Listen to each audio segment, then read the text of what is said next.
mga ka-agri, ito po yung ating dayami na ibinabad. So gumawa tayo ng kawayan. Ayan. 3 hilera yan ng kawayan. Tapos inilagay na natin dito yung ating binabad na dinicompose na dayami. So makikita nyo, iba na ang kulay niya, no? Ayan, oh, lambot na yan, nagputol-putol na. Kasi nasa stage na siya ng decomposition.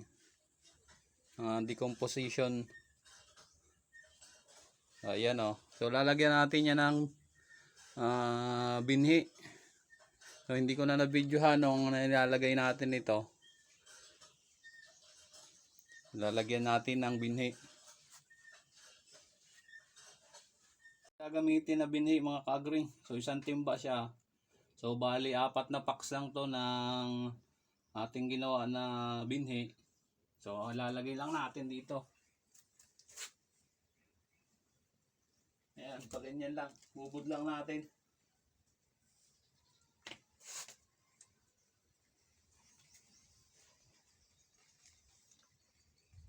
So kung hindi ka pa nakakapag-subscribe sa aking channel, subscribe naman po ng aking channel at malaking tulong na po ito sa akin sa lahat ng mga ginagawa kong video.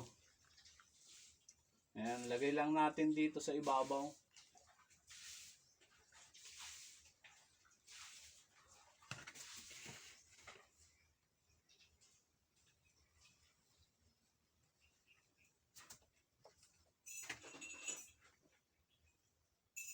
So maliit lang yung ating ginawa. 8 lang ang haba nito, tapos 6 lang ang taas.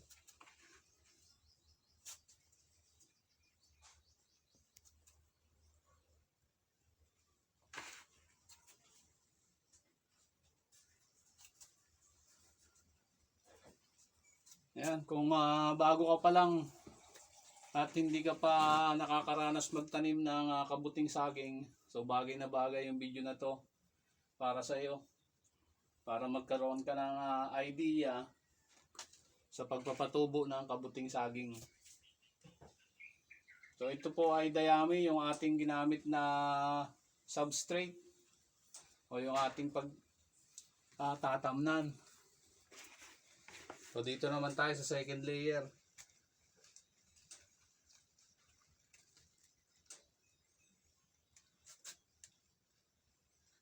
Ayan.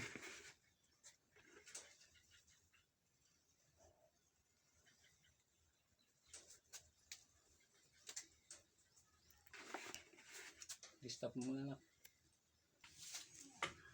So ayan na po, natapos nating lagyan. So ayan yung mga binhi sa ibabaw. Tatakloban natin ng plastic. So tatakloban na natin yan ng plastic, tapos iintayin natin na magkaamag hanggang sa magkabunga.